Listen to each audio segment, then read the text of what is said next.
우리 시간이 됐습니다. 다 함께 일어나서 우리 인내 찬양 부르면서 하나님 앞에 나아갑시다.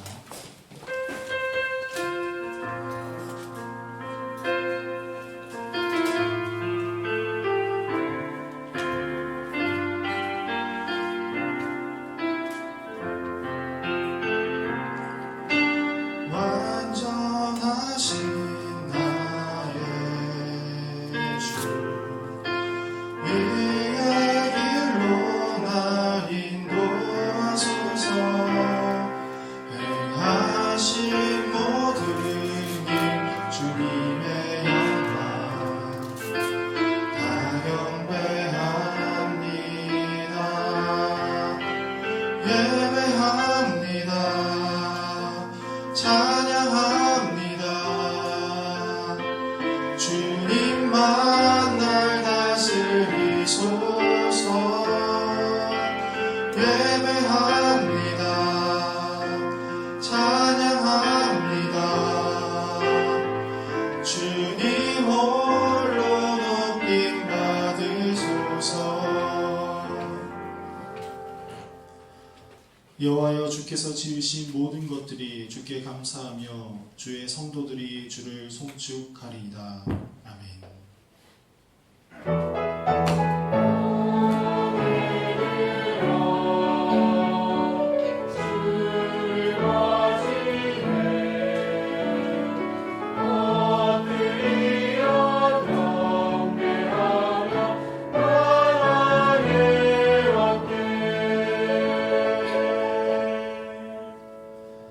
만유의 주제이시며 영광받기 합당하신 하나님, 우리가 주님 앞에 나와 영광과 감사를 올려드립니다. 우리의 마음을 주님께서 아시오니 우리를 정결하게 하시어 하나님을 향한 우리의 예배가 합당하게 하여 주시옵소서. 우리를 사랑하시는 예수님의 이름으로 기원하옵나이다. 아멘. 나는 전능하신 아버지 하나님 천지의 창조주를 믿습니다. 나는 그의 유일하신 아들 우리 주 예수 그리스도를 믿습니다. 그는 성령으로 잉태되어 동정녀 마리아에게서 나시고 본디오 빌라도에게 고난을 받아 십자가에 못 박혀 죽으시고 장사된 지 사흘 만에 죽은 자 가운데서 다시 살아나셨으며 하늘에 오르시어 전능하신 아버지 하나님 우편에 앉아 계시다가 거기로부터 살아있는 자와 죽은 자를 심판하러 오십니다. 나는 성령을 믿으며 거룩한 공교회와 성도의 교제와 죄를 용서받는 것과 몸의 부활과 영생을 믿습니다. 아멘.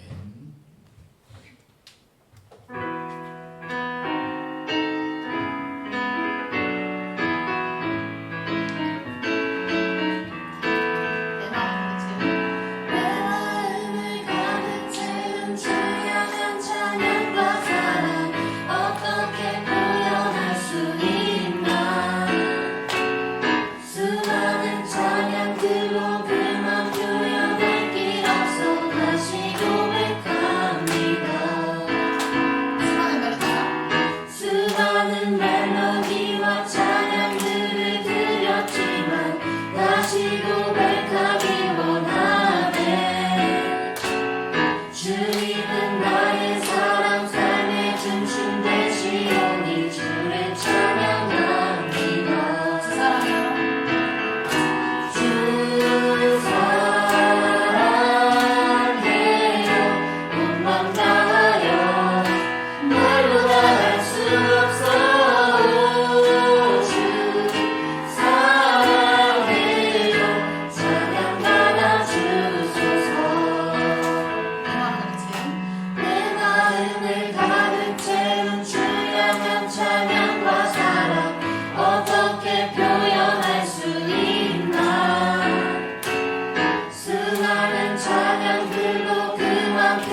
사랑 노래하리라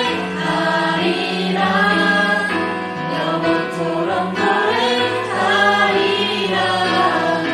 주의 사랑 노래하리라 영원토록 노래하리라.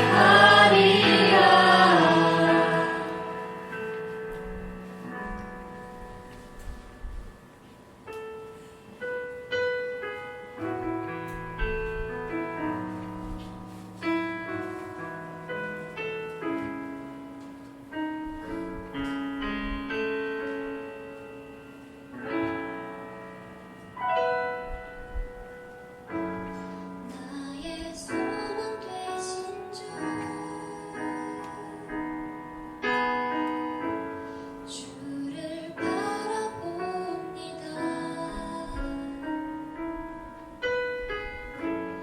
다시 오실 나의 왕 예수 주를 기다립니다. 나의 소망 되신 주 나의 소망 되신 주 주를 바라봅니다.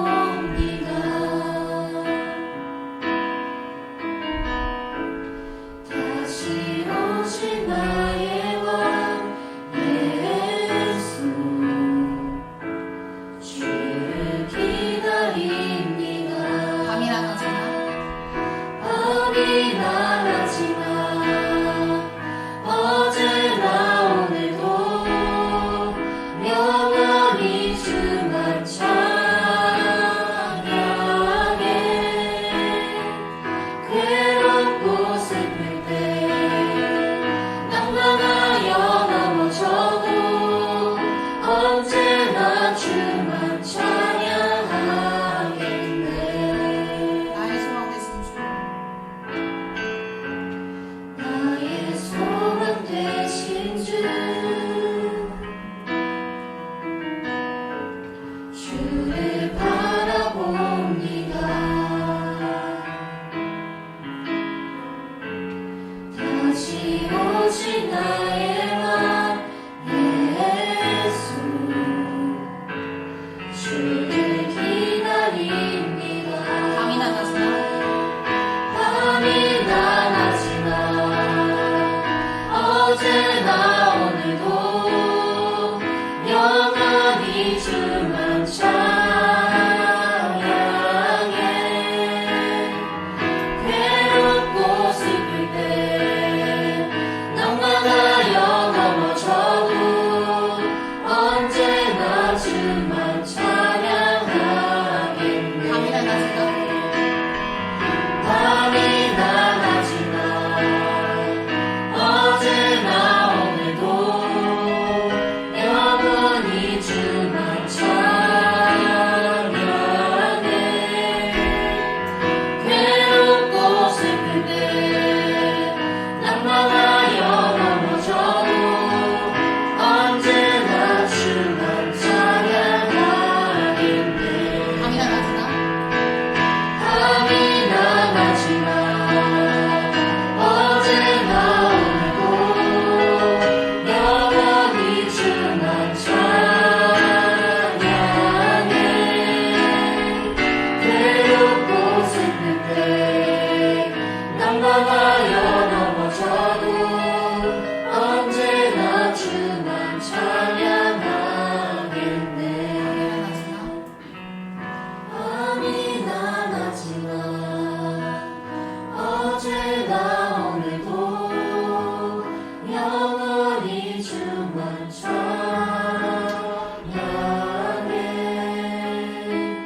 괴롭고 슬플 때 낭만하여 넘어져도 언제나 주만 찬양하겠네.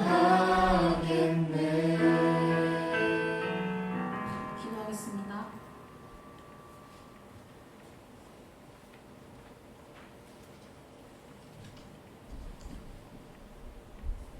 우리와 언제나 늘 함께 계신 하나님, 우리가 이 자리에 나와서 예배드릴 수 있게 하여 주시면 너무나 감사드립니다.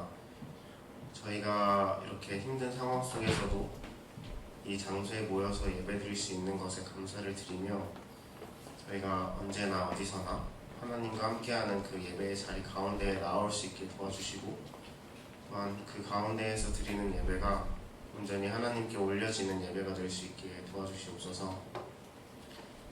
저희가 습관처럼 드리는 예배가 아니라 이 예배에 참여하고 하나님께 나아가 고백하는 우리의 귀한 시간이 될 수 있게 도와주시고 또한 이 가운데서 이 안에서 우리가 하나님의 사랑을 보고 경험하고 실천하는 우리 그리스도인이 될 수 있도록 도와주시옵소서. 이 세상 가운데에서 저희가 하는 행동들은 너무나 올바르지 않고 다르다고 보여지는 경우가 너무나 많습니다. 저희가 저희 입으로 교회를 다닌다고 고백할 수 있는 것도 하나님이 주신 사랑 덕분인데 세상 사람들은 저희를 그렇게 봐주지 않습니다. 특히나 이 코로나19로 저희가 이렇게 모인다는 것에 되게 민감하고 또한 저희가 매 주일마다 이 예배의 시간을 헌신한다는 것 자체에 이상함을 느끼는 사람들도 많습니다. 그러나 저희가 하나님께서 주신 이 귀한 시간과 하나님께서 주신 사랑으로 나아갈 수 있음에 나아올 수 있음에 또한 저희가 직접 이 자리에 나아옴에 감사하고 정말 축복받았음을 우리 한 사람 한 사람이 알면 좋을 것 같습니다. 저희를 지켜주시고 보호해 주신 것 너무나 감사드립니다. 저희가 이 귀한 시간 내어드린 만큼 하나님을 알아갈 수 있으면 좋겠고 하나님과 동행하는 저희의 한 걸음 한 걸음이 되었으면 좋겠습니다. 이 예배를 통해서 저희의 한 주의 삶을 보살펴 주시고 또한 삶 가운데서 하나님과 영원히 동행할 수 있게 인도하여 주시옵소서. 예수 그리스도의 이름으로 기도드립니다.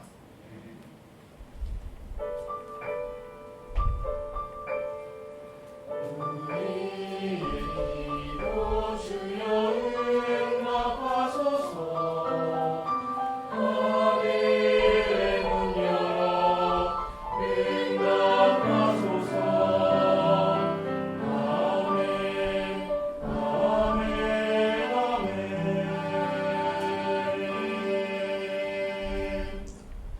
이 시간 우리에게 주신 하나님의 말씀은 신약성경 고린도전서 9장 23절부터 27절까지의 말씀입니다. 신약성경 고린도전서 9장 23절부터 27절의 말씀을 제가 봉독하도록 하겠습니다. 내가 복음을 위하여 모든 것을 행함은 복음에 참여하고자 함이라. 운동장에서 다름질하는 자들이 다 달릴지라도 오직 상을 받는 사람은 한 사람인 줄을 너희가 알지 못하느냐. 너희도 상을 받도록 이와 같이 다름질하라. 이기기를 다투는 자마다 모든 일에 절제하나니 그들은 썩을 승리자의 관을 얻고자 하되 우리는 썩지 아니할 것을 얻고자 하노라. 그러므로 나는 다름질하기를 향방 없는 것 같이 아니하고 싸우기를 허공을 치는 것 같이 아니하며 내가 내 몸을 쳐 복종하게 함은 내가 남에게 전파한 후에 자신이 도리어 버림을 당할까 두려워함이로다. 아멘.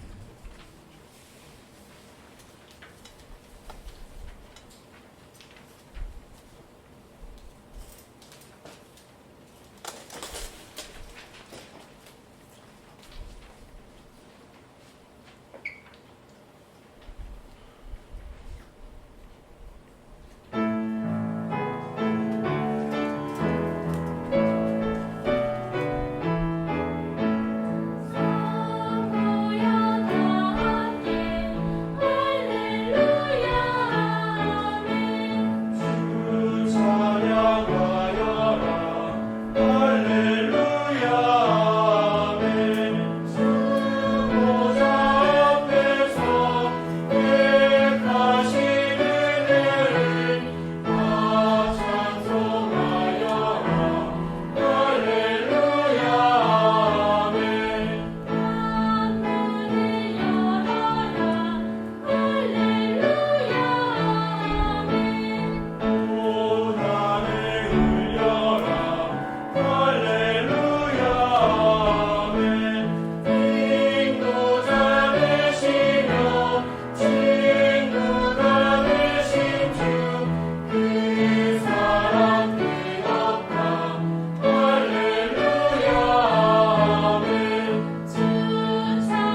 그런 고린도전서의 저자인 사도 바울은 스스로를 이방인의 사도라고 부르면서 여러 장소로 전도 여행을 떠난 사람입니다. 사도 바울이 다닌 전도 여행의 경로를 살펴보면 바울이 복음을 전하기 위해서 얼마나 많은 노력을 했는 사람인지, 그의 열정이 얼마나 대단한 사람인지에 대해서 알 수 있어요. 보통 사도 바울의 전도 여행을 다음 그림과 같이 1차, 2차, 3차 그리고 이제 로마로의 이동으로 보고 있습니다. 성경에 나타난 전도를 보면 너무 빨리 넘어갔네요. 첫 번째가 이제 1차 지역이고, 그다음에 두 번째가 2차 전도여행입니다. 조금 더 넓어졌죠. 그리고 3차 전도여행도 다시 그 비슷한 지역으로 가고, 이제 4차 전도여행은 사도행전에 나오지 않지만 지금 나오는 로마의 여행은 사도 바울이 예루살렘에서 잡혀서 로마의 법정까지 앞에 가서 재판을 받는 그런 과정, 그 여정의 길을 나타내고 있습니다. 이 로마 여행에서도 사도 바울은 계속해서 전도를 했었던 그런 사람이었죠. 성경에서 나타난 사도 바울의 전도 여행을 기록으로만 살펴보았을 때 아까 보았듯이 1차부터 3차 여행은 보통 10년 정도 걸렸습니다. 그런데 이 10년이라는 시간 동안, 그리고 로마로 가는 그 길 동안 사도 바울의 여정을 사람들이 어느 정도의 거리일까라고 이를 기록해서 알아보니까 대략적으로 17,000km에 달하는 거리를 전도 여행을 다녔다라고 알 수 있었어요. 사도 바울이 이제 배를 타고 이동한 적도 가끔씩 있었지만 대부분은 다 도보로 이동했습니다. 사도 바울이 이동했을 그 당시에 있는 도로들은 물론 잘 닦여 있는 로마의 도로도 있었지만 저기까지 가기 위해서는 험준한 돌산도 넘어야 되고 광야길도 지나야 되는 그런 험난한 여정들이 대부분이었죠. 그래서 사도 바울이 그렇게 젊은 나이가 아니었음에도 불구하고 그렇게 17,000km라는 길이를 다녔다라는 것은 보통 사람으로서 해낼 수 없는 그러한 일이었을 것이에요. 그가 그렇게 다닐 수 있었던 그러한 것이 바로 사도 바울의 복음에 대한 열정, 그리고 헌신이라는 것을 알 수 있어요. 또한 바울이 보여준 생활의 모습을 보면 얼마나 바울이 힘을 다해서 복음을 전해했는지 또한 알 수 있습니다. 보통 예수님의 제자들은 선교 여행을 떠났을 때에 보통 선교지에서 아니면 후원하는 교회에서 자그마한 후원금을 받아서 생활을 했어요. 그러나 바울은 자신의 선교 활동이 혹여나 선교지 사람들에게 오해를 살까 해서 선교 후원을 받지 않고 스스로 생계를 꾸리면서 살았던 사람 중에 하나입니다. 바울의 직업이 텐트 메이커였거든요. 우리가 생각했을 때 이 텐트를 만드는 사람, 무슨 텐트를 만들었을까라고 생각해보면 우리가 여러분들 캠핑을 가거나 할 때 그런 텐트를 만든 사람이 아니라 당시 로마 군인들이 사용했던 군용 텐트라는 것이 있어요. 우리 남자친구들도 이제 군대 가면 군용 텐트를 한 번씩 쳐볼 텐데 엄청나게 큰 막사 같은 그런 텐트를 만들었던 사람 중에 하나였습니다. 그래서 사도 바울은 굉장히 고급 기술을 가진 사람 중에 하나였어요. 전문가였죠. 그래서 이러한 사실이 알려주는 것은 사도 바울이 참 대단한 사람이구나라고 생각하기보다 우리가 아까 이야기했던 것처럼 17,000km를 걸어다니면서 사도 바울이 텐트를 만들 수 있는 장비를 들고 다녔을 것이라고 우리가 추측해 볼 수 있습니다. 그것을 보았을 때 사도 바울의 그 열정과 그의 헌신은 참으로 대단한 사람이었다라는 것을 우리가 알 수 있어요. 그런 사도 바울이 오늘 고린도 교회 성도들에게 이렇게 이야기를 합니다. 23절의 말씀입니다. 우리 함께 봉독하도록 하겠습니다. 내가 복음을 위하여 모든 것을 행함은 복음에 참여하고자 함이라. 사도 바울은 내가 복음을 위하여서 모든 것을 행하였다라고 말했어요. 정말로 바울은 복음을 위해서 모든 것을 행했던 사람입니다. 사도 바울의 그 긴 여정, 그리고 그는 노력과 헌신을 보았을 때 바울이 내가 복음을 위해서 모든 것을 행하였다라는 이 말에 대해서 누구도 부정할 수 없었죠. 복음을 위해서라면 바울은 어떠한 상황조차 마다하지 않는 사람 중에 하나였어요. 빌립보서 말씀을 보면 바울이 감옥에 갇혀 있었을 때에 빌립보 성도들에게 쓴 서신입니다.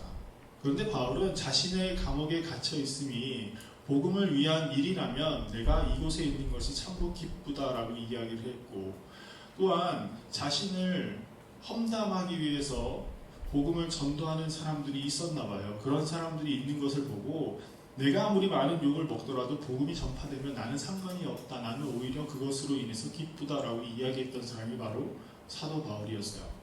정말 복음에 미쳐서 살았던 사람, 복음에 열정적이었던 사람이 바로 사도 바울이었습니다. 그런 사도 바울이 오늘 우리에게 이렇게 이야기를 하고 있죠. 내가 복음을 위하여 모든 것을 행함은 복음에 참여하고자 함이라. 우리는 가끔씩 사도 바울이 왜 그렇게 열정적이고 헌신적이었는지에 대해서 궁금할 때가 있어요. 그때 사도 바울이 이야기한 것이 바로 복음에 참여하고자 함이다 라는 답을 고린도 성도들에게 했죠. 여러분, 복음에 참여한다, 복음에 참여한다라는 말의 뜻은 과연 무엇일까요? 사도 바울은 복음에 참여하는 것에 대해서 고린도 성도들에게 운동선수의 비유를 들어가면서 이렇게 이야기하고 있어요. 운동장에서 다름질하는 자들이 다 달릴지라도 오직 상을 받는 사람은 한 사람인 줄을 너희가 알지 못하느냐. 너희도 상을 받도록 이와 같이 다름질하라. 여러분, 코로나19로 인해서 전 세계에 있는 스포츠의 모든 리그 경기나 모든 경기들이 취소가 되었어요. 해외 축구 리그도 멈췄고 이제서야 조금씩 재개하려는 움직임들이 보이는 것 같아요. 야구 같은 경우도 어쩌다 보니 우리나라가 가장 먼저 개막을 하였죠. 리그가 가장 크다고 하는 미국 메이저리그도 아직 개막하지 못한 상황입니다. 또한 일본이 아주 심혈을 기울였던, 그리고 올해 열릴 예정이었었던 도쿄 올림픽도 지금 한 해가 미뤄졌다라는 소식이 들었어요. 그러나 그것조차도 장담할 수 없다라는 이야기를 하고 있죠. 아마 도쿄 올림픽이 무산되는 일로 인해서 가장 아쉬운 사람이 누구일까요? 우리들은 보통 아베 총리가 제일 아쉬워하겠지라는 생각을 할 수도 있어요. 그래서 우리가 생통이 다 그렇게 얘기할 수도 있지만, 제가 생각했을 때 올림픽이 무산되어서 가장 아쉬운 사람은 아베 총리보다 오히려 올림픽에 참여하려고 했었던 선수들이 아니었나 싶어요. 올림픽은 4년에 한 번씩 열리죠. 4년에 한 번씩 열리는 이 올림픽을 위해서 선수들은 계속 노력합니다. 그러나 그들의 노력과 그 헌신이 코로나19라는 바이러스로 인해서 모두가 허망하게 되어버렸습니다. 그들의 허탈감이 굉장히 컸을 것이에요. 올림픽이 끝나면 보통 우리가 올림픽에 참가하는 선수들의 다큐멘터리를 방송에서 방영을 많이 합니다. 우리들이 그 방송을 살펴보면 정말 운동선수들이, 올림픽에 참가하는 선수들이 얼만큼 많은 노력을 하는지 우리가 알 수 있어요. 올림픽에 참가하는 모두가 다 한마음으로써 금메달을 목표로 하면서 올림픽에 참여하고 있습니다. 물론 참가에 의의를 두는 사람들도 있고 순위권 안에만 들면 된다라고 목표를 설정하는 사람들도 있지만, 그럼에도 불구하고 그들의 궁극적인 목표는 다 금메달이에요. 그래서 선수들은 그 메달을 따기 위해서 0.001초라도 더 빠르게 달리기 위해서 노력하고 1cm라도 더 높게 뛰기 위해서, 더 멀리 뛰기 위해서 노력을 합니다. 바울 당시 고린도 지방에도 이러한 지방에서 열렸던 체육대회가 있었어요. 이 체육대회라고 하니까 굉장히 조그매 보이지만 상당히 큰 그런 미니 올림픽 같은, 그런 미니 올림픽, 우리 수련회에서 하는 그 미니 올림픽 말고 좀 전국체전이라고 하죠. 전국체전 같은 그러한 대회가 있었습니다. 그래서 그런 전국체전에서 우승한 사람들에게 주어지는 상이 바로 월계수관이었어요. 영어로는 보통 이게 셀러리관이라고 이야기 많이 해요. 보통 그거랑 비슷하기 때문에. 그랬는데 그런 대회가 2년이나 3년에 한 번씩 개최가 되었단 말이에요. 그랬는데 이 전국체전을 위해서, 고린도 지방에 있는 전국체전을 위해서 사람들이 텐트를 치고 그 다음에 기숙을 하면서 대회를 준비하였다라는 기록이 있습니다. 사도 바울은 이러한 모습을 바라보면서 금세 시들어버리는 그 월계수관, 그 셀러리관을 위해서 사람들이 저렇게 노력을 많이 하는데, 복음의 상, 영원한 하나님의 나라의 백성으로 살아가는 그 상을 위해서 너희들은 어떠한 노력을 하고 있는지 고린도 교회 성도들에게 물어보고 있습니다. 여러분들은 하나님 나라, 영원하신 그 하나님의 나라에 들어가기 위해서 어떠한 노력을 하면서 살아가고 있나요? 마치 운동선수들이 노력과 훈련을 하듯이 여러분들은 하나님의 나라 그 천국에 들어가기 위해서 영생이라는 그 상을 얻기 위해서 여러분들은 무슨 훈련을 매일매일 하면서 살아가고 있나요? 여러분, 복음의 또 다른 말은 예수 그리스도입니다. 지난주 십자가의 도라고 표현한 하나님의 말씀, 우리를 향하신 십자가를 통하신 하나님의 그 말씀인 예수 그리스도가 바로 복음이에요. 그래서 복음에 참여한다는 의미는 우리에게 주신 하나님의 그 구원으로 들어가는 것을 의미해요. 그런데 구원이라는 것은 우리의 노력으로 말미암아 우리의 헌신으로 말미암아 얻어지는 것은 아닙니다. 구원은 하나님께서 우리에게 은혜로 주신 거저 주신 선물 중에 하나예요. 그래서 우리의 노력으로 구원을 얻을 수가 없어요. 그런데 바울은 고린도 성도들에게 이러한 복음으로의 참여, 구원으로의 참여를 위해서 운동선수가 훈련하듯이 너희도 훈련해야 되고 노력해야 한다라고 말했을까요? 아까도 말했지만 구원은 은혜로 우리에게 거저 주는 것입니다. 그런데 그 은혜의 소식이 여러분들에게 어떻게 들렸나요? 하나님께서 여러분을 사랑하시고 하나님께서 여러분을 구원하신다는 그 소식을 여러분들은 어떻게 들으셨어요? 갑자기 길을 가다가 해가 확 밝아지면서 여러분에게 하나님이 짠 하고 나타나서 내가 너를 사랑해 그러면서 내가 너를 구원해 라는 소리를 통하여서 여러분들 그 구원의 소식을 접하였나요? 유성이 저막 자다가 갑자기 꿈에서 하나님이 딱 나타나서 유성아 내가 너를 사랑한다 알지? 내가 너를 구원했다라고 그런 것을 듣고 아 내가 교회를 다녀야겠구나 라고 생각하면서 다닌 친구들 혹시 있나요? 아니면 누군가에 의해서 이 복음의 소식을 듣고 우리가 이 자리에 모여서 하나님의 그 말씀을 듣고자 하는 것인가요?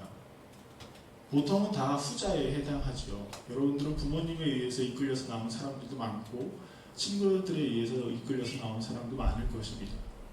물론 전자에 있는 사람들도 있어요. 그 대표적인 인물이 바로 사도 바울입니다.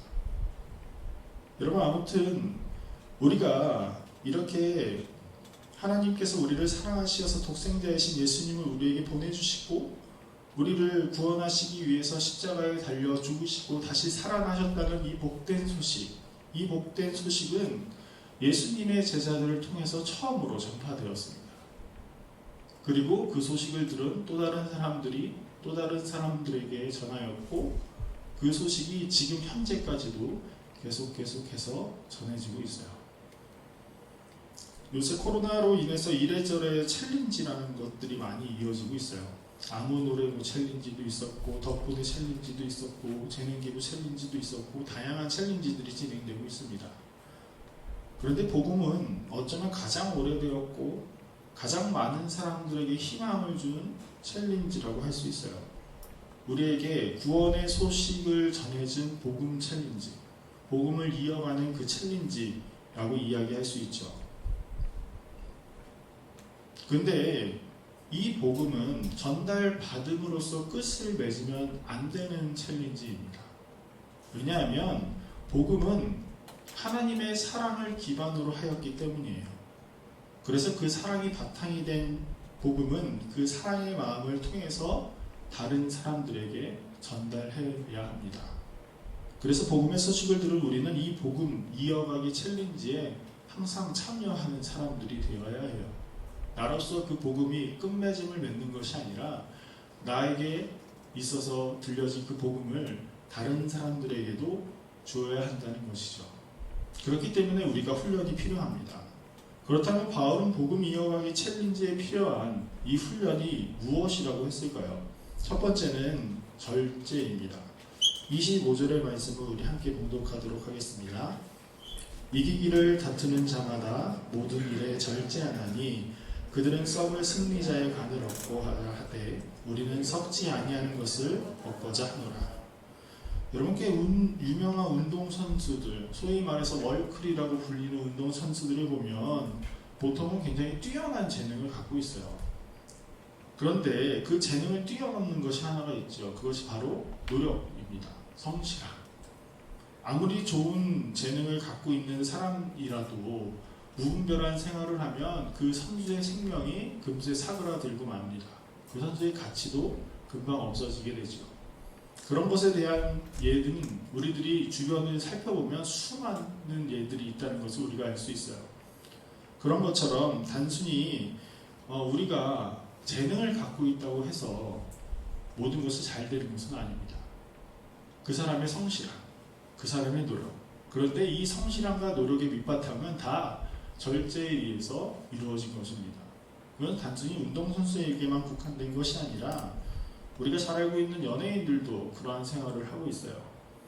연예인들이 뭐 자기의 삶을 나타내는 그런 프로그램 중에 하나인 뭐 나 혼자 산다나 연예인뿐만 아니라 다른 사람들의 모습도 나오지만 그 뭐 집사부일체 같은 그런 프로그램들을 살펴보면 그들이 자신들의 위치를 지켜내기 위해서 얼마나 많은 절제를 하면서 살아가는지 우리가 알 수 있습니다.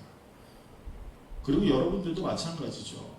학생들의 머리가 좋고 나쁨의 차이는 분명히 있기는 있어요. 그쵸? 학생들의 머리가 좋고 나쁨의 차이는 분명히 있어요. 똑같은 것을 보더라도 더 빨리 하는 애가 있고 조금 늦게 하는 애가 있어요. 그러나 성적은 그 머리의 좋고 나쁨의 차이로만 이루어지는 것은 아닙니다.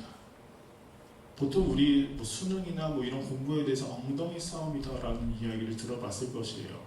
근데 이러한 엉덩이 싸움이 바로 절제를 바탕으로 한 노력입니다. 스마트폰을 할 수 있는 시간을 절제하는 것, 친구들과의 만남의 시간을 절제하는 것, 잡스러운 생각을 참아내는 것, 이런저런 핑곗거리를 만들지 않는 것, 그것에 의해서 계속해서 내가 공부를 할 수 있는 힘을, 앞으로 나아갈 수 있는 힘을 주는 그 가장 밑바탕의 힘은 절제에 있어요. 우리는 하나님의 구원을 얻은 하나님의 자녀들로 자유함을 얻은 사람들 중에 하나입니다. 그러나 우리의 이 자유함이 복음을 위해서는 그 자유를 절제할 수 있는 힘이 우리에게 필요합니다. 그리고 그 절제를 하기 위해서 우리는 훈련을 해야 한다라고 바울은 이야기하고 있어요. 고린도 교회에서 일어난 문제 중에 하나의 사건이 먹는 것에 관한 이야기였습니다. 우상에게 바쳐진 재물을 먹어도 되느냐 아니면 먹지 말아야 하느냐, 이 두 가지 의견이 팽팽하여서 서로가 싸움이 일어났던 일이 있었어요. 그래서 바울은 우리가 자유인이므로 음식물을 어떠한 음식을 먹든지 상관이 없다라고 이야기를 합니다. 그러나 혹여나 우리가 먹음을 통하여서 누군가에게 걱정과 근심과 상처를 준다면 우리는 그것을 절제할 필요가 있다라고 이야기를 해요. 남을 위해서 우리의 자유를 포기한다는 것이 우리에게 필요하다는 것이죠. 이렇게 다른 것들을 위해서 절제하거나 포기했었던 대표적인 사람이 바로 모세입니다. 여러분 히브리서 11장 24절부터 26절의 말씀을 보면 이렇게 되어 있어요. 믿음으로 모세는 장성하여 바로의 공주의 아들이라 칭함받기를 거절하고 도리어 하나님의 백성과 함께 고난을 받기를 잠시 죄악의 낙을 누리는 것보다 더 좋아하고 그리스도를 위하여 받는 수모를 애굽의 모든 보화보다 더 큰 재물로 여겼으니 이는 상주심을 바라봅니다. 모세는 히브리인이었지만 바로의 공주에 의해서 물가에서 건짐을 받았고 바로의 공주의 아들로 살아갔습니다. 그래서 이집트의 왕자로 살아갔던 사람이 바로 모세였어요. 그랬는데 모세가 마흔이 됐을 때 짧게 산 것도 아니라 수많은 수십 년의 세월을 이집트의 왕자로 살아왔지만 그가 어느 순간 내가 히브리임을 깨닫고 히브리인의 하나님이신 그 여호와 하나님을 내가 여호와 하나님을 섬겨야겠다라는 그 생각 하나만으로 그 왕자의 자리를 다 내려놓는 사람이었습니다. 모세가 만약 이집트의 왕자로 살았다면 평생토록 안락하고 평안한 생활을 했을 것이에요. 그러나 모세가 그것을 다 포기했었던 이유, 그리고 모세가 출애굽하면서 그리고 광야에서 보내는 그 모든 시간들, 고통받는 시간을 받았던 그 이유는 하나님께서 그에게 주셨던 영원한 하나님의 나라에 대한 그 약속, 그 약속의 상을 받기 위함이었다라고 히브리서는 이야기를 하고 있습니다. 여러분, 그리고 두 번째로 필요한 것이 바로 분명한 방향을 설정해야 한다라는 것이에요. 26절부터 27절의 말씀을 함께 봉독하도록 하겠습니다.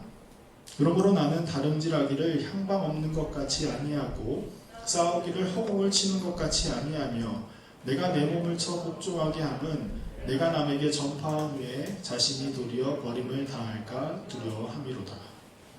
바울은 먼저 자기의 선교 방향이 향방이 없는 것 같이 아니한다라고 말하고 있어요. 우리가 앞으로 나가야 할 그 길이 분명해야 한다라고 이야기를 하고 있죠. 아무에게나 다가가 복음을 전하는 것, 아무 때나 시도 때도 없이 그냥 내키는 대로 다가가서 복음을 전하는 것이 아니라 분명한 복음의 목표, 복음을 전달해야 되는 분명한 목표가 있어야 한다라고 이야기를 하고 있어요. 하나님께서 내게 주신 그 사명이 무엇인지 그 사명에 따라 가야 한다고 바울은 이야기를 하고 있어요. 바울은 원래 유대인으로서 유대인을 너무나도 사랑하는 마음으로 유대인에게 예수 그리스도의 복음을 전하고자 했어요. 그러나 하나님께서 너는 내가 이방인을 위한 사도로 불렀다라고 그 이야기를 하셨기 때문에 바울은 유대인에게 어떻게든 노력은 해야 했지만 그래도 하나님께서 맡겨주신 그 사명을 위해서 아까 이야기한 것처럼 17,000km나 되는 그 거리를 돌아다니면서 모든 이방 사람들에게 선교를 했던 사람 중에 하나입니다. 여러분, 우리도 어떠한 이 복음을 전하기 위한 목표가 분명히 있어야 합니다. 나는 정릉 땅을 위해서 기도하겠습니다. 저는 우리나라를 위해서 기도하겠습니다. 저는 북한 땅을 위해서 기도하겠습니다. 저는 조금 더 커서 전 세계를 위해서 기도하겠습니다. 아니면 아프리카 대륙을 위해서 기도하겠습니다. 라는 그러한 복음의 설정이 우리에게 필요하다라는 것이에요. 지나다니다가 누군가 나한테 물어보면 얘기해야지 이런 것이 아니라 분명히 내가 누군가에 대한 복음의 방향을 잡고 그 방향대로 움직이는 것이 우리에게 필요하다라고 바울은 이야기를 합니다. 또한 바울은 권투 선수가 주먹을 휘두르는 그러한 표현을 하면서 이러한 훈련의 방향, 복음을 위해 우리가 어디를 공격해야 하는지에 대한 그 방향도 설정해야 한다라고 이야기를 하고 있어요. 우리의 공격 대상이 과연 누구일까요? 여러분, 우리 복음을 위해서 누구를 공격해야 할까요? 바울은 우리가 누구를 공격하냐면 원수를 공격하는 것도 아니고 허공을 치는 것처럼 주먹을 휘두르는 것도 아닌 바로 나 스스로를 공격해야 한다라고 이야기를 하고 있어요. 우리는 보통 이 복음의 대적자인 사단을 향해서 우리가 주먹질을 해야 된다라고 생각하지만 바울은 그렇지 않고 그 주먹질을 나를 향해서 해야 한다라고 이야기를 하고 있죠. 바울은 선교를 위해서 부단히 노력과 절제를 했었던 사람 중에 하나였어요. 그런데 그가 이방 선교를 했던 사람이잖아요. 그래서 여러분, 이방 선교를 할 때 가장 필요한 것이 무엇일까요? 여기 캄보디아 갔다 온 사람들도 있는데 캄보디아를 갈 때 가장 중요했었던 것, 가장 먼저 했었던 것이 무엇일까요? 바로 인사말이라도 배우는 것. 그래서 언어를 막 배우고 있었잖아요. 바울도 마찬가지였을 거예요. 그가 이방 선교를 위해서 부단히 노력하면서 언어를 배웠습니다. 그리고 또한 좋은 성품을 갖고 있어야 돼요. 여러분, 캄보디아는 우리 또 기회가 있으면 또 가겠지만 날씨가 완전히 달라서 너무 덥고 아이들의 모습을 보면서 가끔씩 짜증이 날 수도 있지만 그런 모습을 다 억누를 수 있는 그런 좋은 인품을 가져야 합니다. 그런 것처럼 사도 바울도 마찬가지로 그들과 함께 있을 때에 내가 조금 더 하나님의 성품을 담고자 스스로 굉장히 노력했었던 사람, 자신을 치면서 노력했던 사람이 바로 사도 바울이었어요. 그런데 우리가 사도 바울처럼 똑같이 그런 훈련을 해야 한다라고 이야기를 합니다. 무엇을 위해서요? 복음의 전달을 위해서. 여러분, 근데 복음을 전달하는 이유가 과연 무엇일까요? 운동선수들이 훈련하는 이유는 아까도 말했지만 상을 받기 위함이었어요. 면류관을 얻기 위해서 그들이 노력을 했던 것처럼 우리 또한 마찬가지로 우리에게 주어질 그 상을 위해서 우리가 훈련을 해야 한다라고 말하고 있습니다. 운동선수에게 주어진 상은 샐러리간이라고 이야기했잖아요. 받자마자 얼마 되지 않아서 시들어버리는 그런 샐러리간이었어요. 그래서 그 샐러리간을 위해서 무슨 저렇게 노력을 할까라고 생각하지만 여러분, 금메달을 받은 사람들에게 있어서 뒤에 오는 부귀와 영화와 존경과 인기 같은 것들이 있는 것처럼 그때 당시에도 사람들은 단순히 그 월계 수단을 위해서 노력한 것이 아니라 그 뒤에 따라오는 것들을 위해서 노력했을 것입니다. 그런데 바울은 그 모든 것들이 어차피 이 세상 속에서 사그러질 것들, 썩어 없어질 것들이라고 이야기를 합니다. 그러나 우리들이 받을 상은 영원히 없어지지 않을 영원한 생명임을 이야기를 하고 있어요. 우리는 이 사실에 대해서 분명히 기억하고 있어야 합니다. 우리에게 주어질 그 하나님의 나라, 기쁨이 넘치고 사랑이 가득한 그 하나님의 나라가 우리에게 주어질 상임을 우리는 항상 기억해야 해요. 그리고 우리가 또 하나 기억해야 하는 것이 있습니다. 우리 27절의 말씀을 다시 한번 읽어보도록 하겠습니다. 내가 내 몸을 쳐 복종하게 함은 내가 남에게 전파한 후에 자신이 도리어 버림을 당할까 두려워함이로다. 바울이 이렇게 훈련을 하는 이유는 내가 남에게 전파한 후에 자신이 도리어 버림을 당할까 두려워함이로다 라고 이야기를 하고 있어요. 이 말은 구원은 이미 우리에게 이루어진 것이지만 구원은 아직 우리에게 이루어지지 않는 것이다 라는 말이에요. 굉장히 어려운 말이죠. 구원은 우리에게 이미 이루어졌지만 아직 이루어지지 않는 것이다. 우리가 지난주 함께 본 말씀, 십자가의 도가 멸망하는 자들에게는 미련한 것이나 구원을 받는 우리에게는 하나님의 능력이다라는 이 말씀의 의미를 잘 생각해보면 이렇게 되어 있어요. 멸망받는 거와 구원을 받는다라는 그 동사들이 있었는데 그 동사의 시제를 살펴보면 현재 진행형으로 되어 있어요.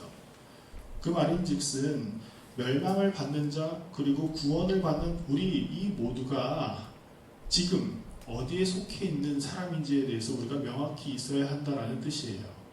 우리는 지금 멸망을 받을 자로 서 있을 수도 있고 지금 구원을 받는 자로 서 있을 수도 있다라는 것이죠. 구원은 우리에게 이미 주어졌지만 아직 이루어진 것이 아니라는 것은 아직 그 진행이 계속 이어지고 있다라는 말입니다.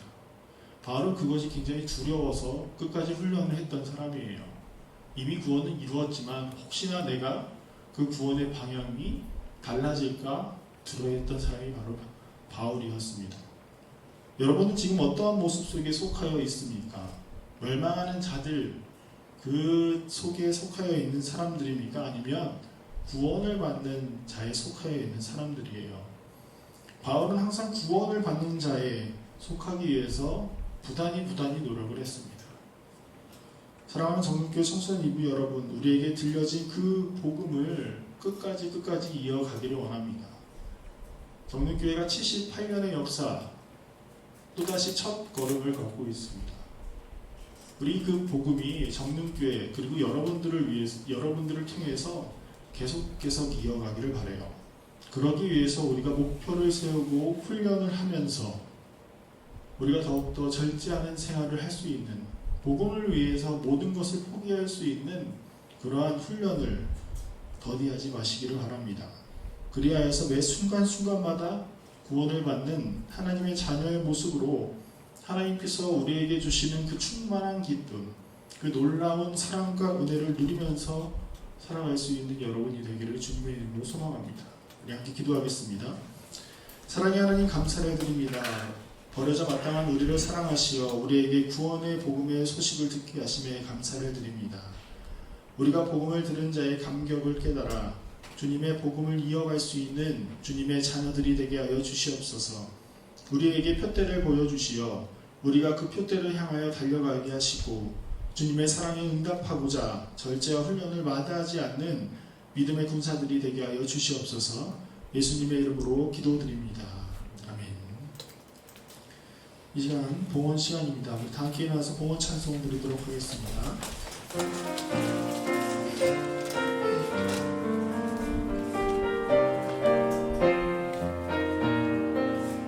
나의 하나님 받으소서. 주께 드리는 이 예물을 소리 높여 감사로 주께 드리네. 아멘. 우리의 빛 되시며 소망 되신 하나님, 우리를 사랑하시는 주님 앞에 나와 진심으로 예배하는 우리에게 주님의 은혜를 더하여 주시옵소서. 이 시간 주님을 사랑하는 마음으로 봉헌드린 성결들이 있습니다. 주님을 향한 그 사랑의 마음을 주님께서 아시오니 주님의 놀라우신 사랑과 은혜를 더하시고 그들의 인생에 복의 복을 내려주시어 항상 복음으로 말미암아 기쁨을 누리고 그 복음의 기쁨을 전하는 주님의 귀한 자녀가 되게 하여 주시옵소서. 그들에게 또한 지혜와 힘을 더하여 주사 세상 가운데서도 흔들리지 않게 하시고 세상을 넉넉히 이기는 자들이 되게 하여 주시옵소서. 감사드리며 예수님의 이름으로 기도합니다. 아멘. 우리 시간 함께 기도하고 싶은 것은 이제 모든 학생들이 다 등교를 합니다. 그래서 우리가 등교하는 학생들을 위해서 함께 기도하기를 원합니다. 고등학생인 여러분들도 힘들잖아요. 마스크를 쓰고 지금 더워 죽겠는데 마스크를 쓰고 있으면 더 덥잖아요. 그랬는데 초등학교 1학년인 친구들도 마스크를 쓰고 수업을 들어야 되고 심지어 여기 새싹 유치원 친구들도 다 떨어져서 마스크를 쓰고 밥도 먹고 수업도 받고 하고 있는 것을 보고 있어요. 우리가 그래서 모든 학생들, 모든 아이들이 하나님의 도우심으로 말미암아 하나님의 그 인도하심으로 말미암아 안전하게 하시고 건강할 수 있는 그러한 일들이 있도록 우리 함께 기도하는 시간 갖도록 하겠습니다. 우리 함께 기도하도록 하겠습니다. 사랑의 하나님 아버지 감사합니다. 정말 바이러스로 인해서 많은 사람들이 고통을 받고 고난을 받고 있는 가운데 이 시간 우리 학생들을 위해서 기도합니다. 아주 어린 학생들서부터 지금 이곳에 있는 청소년들까지 하나님 학교를 가고자 하는데도 불구하고 자신들이 원하는 모습대로 편안한 모습대로 가지 못하고 있는 시점입니다. 무더운 여름날 하나님 우리가 마스크를 쓰고 수업을 듣고 그 다음에 서로의 거리를 두면서 어쩔 수 없이 지내야 되는 그 생활을 주님께서 불쌍히 여겨주시옵고 하나님 그들에게 주님의 은혜와 사랑의 손길을 더하여 주시옵소서. 하나님 그들이 정말 주님의 품에 안전하게 거하고 주님으로 인해서 굳건하고 강건할 수 있도록 주님께서 인도하여 주시옵소서. 모든 만물의 창조주이시며 만왕의 왕이신 하나님, 부족한 우리를 주님의 자녀로 삼으셔서 이곳에서 예배하게 하심에 감사를 드립니다. 주님 감사와 소망이 희미해지는 어려운 시기를 지나고 있습니다. 세상 어떤 사람도 한 번도 겪어보지 않은 참으로 어려운 시간입니다. 하나님 주님께서 우리를 불쌍히 여기사 주의 백성을 돌보아 주시기를 원합니다. 주님 우리를 불쌍히 여겨 주시옵소서. 우리의 기도에 응답하여 주시옵소서. 특히 등교하는 학생들을 주님께서 지켜주시기를 원합니다. 두려운 마음속에 등교하고 숨쉬기도 힘든 상황 속에서 공부하는 아이들의 모습을 주님께서 아시오니 하나님의 거룩한 손으로 그들을 만져주시고 지혜와 용기를 주시어 더욱더 하나님을 의지하며 하나님의 기쁨과 평안을 누리게 하여 주시옵소서. 모든 것을 주님께 의탁하오며 우리를 사랑하시는 예수 그리스도의 이름으로 기도드립니다. 아멘. 하늘에 계신 우리 아버지, 아버지의 이름을 거룩하게 하시며 아버지의 나라가 오게 하시며 아버지의 뜻이 하늘에서와 같이 땅에서도 이루어지게 하소서. 오늘 우리에게 일용할 양식을 주시고 우리가 우리에게 잘못한 사람을 용서해 준 것 같이 우리 죄를 용서해 주시고 우리를 시험에 빠지지 않게 하시고 악에서 구하소서. 나라와 권능과 영광이 영원히 아버지의 것입니다. 아멘.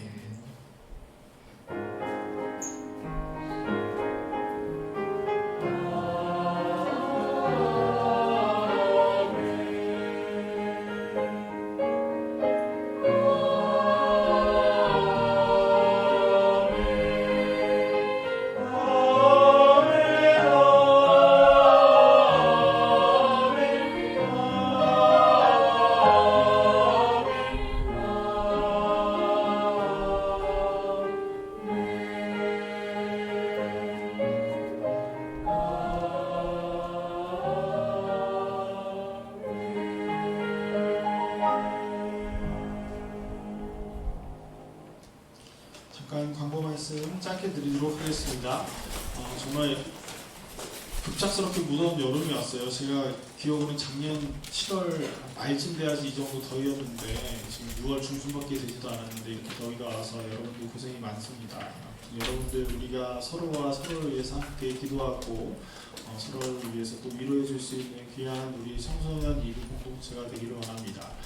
우리 다음 주부터는 우리 예배 후에 어린이 일부가 이곳에서 예배를 드리게 돼요. 그래서 우리가 10시, 늦어도 10시 30분까지는 여기를 한 사람도 남김없이 다 나가야 되는 상황입니다. 왜냐하면 우리가 나가면 여기를 바로 소독을 하거든요. 근데 그 소독 냄새가 조금 강해서 최소 1시간 이상은 있어야 돼서 우리가 빨리 나가줘야 1학년, 2학년, 3학년, 초등학교 1, 2, 3학년 학생들이 좀 좋은 환경 속에서 그리고 또 다 소독이 된 곳에서 예배를 드릴 수 있습니다. 그러니까 우리가 그 친구들보다는 여러분들이 훨씬 나이가 많잖아요. 2배 정도 더 살았잖아요. 그죠? 8살, 9살, 10살보다는 거의 2배를 살았잖아요. 그냥 우리 2배 더 산 사람으로서 우리가 그들을 생각하며 모임을 만약에 갔더라도 이곳에서 갖는 것이 아니라 밖에 나가서 여러분들 신선한 공기를 덥죠. 여기가 더 신선하긴 하지만 교회 밖에 나가서 우리가 함께 잠깐이라도 조금 이야기를 하고 돌아가는 시간이 되도록 하겠습니다. 그리고 교회 내에서는 여러분들 최대한 빨리 돌아가기를 원하고 있어요. 전체적으로 문제도 생길 수도 있고 그래서 여러분들 끝나면 바로 퇴장하도록 하겠습니다. 그리고 우리가 함께 온라인으로 예배를 드리는 친구들도 있습니다. 우리 그 친구들도 항상 기억하시면서 우리가 함께 예배하고 있다는 사실을 항상 기억하시고 온라인으로 드리는 친구들도 여기 오프라인으로 드리는 친구들이 굉장히 많거든요. 그들과 함께 내가 예배하고 있다는 예배 공동체라는 마음을 꼭 함께 갖고 동일한 그 은혜를 항상 받으면서 살아갈 수 있는 여러분들이 되시길 바라겠습니다. 그러면 여러분 오늘 한번 테스트를 해봐야 돼서 3분밖에 남았지 않지만 우리가 조심스럽게 일어나서 뒤로 이렇게 퇴장하는 시간 갖도록 하겠습니다. 여러분 건강하시고 다음 주에 만나요. 여러분 시험 남은 친구들 시험 잘 보시고요. 바이바이.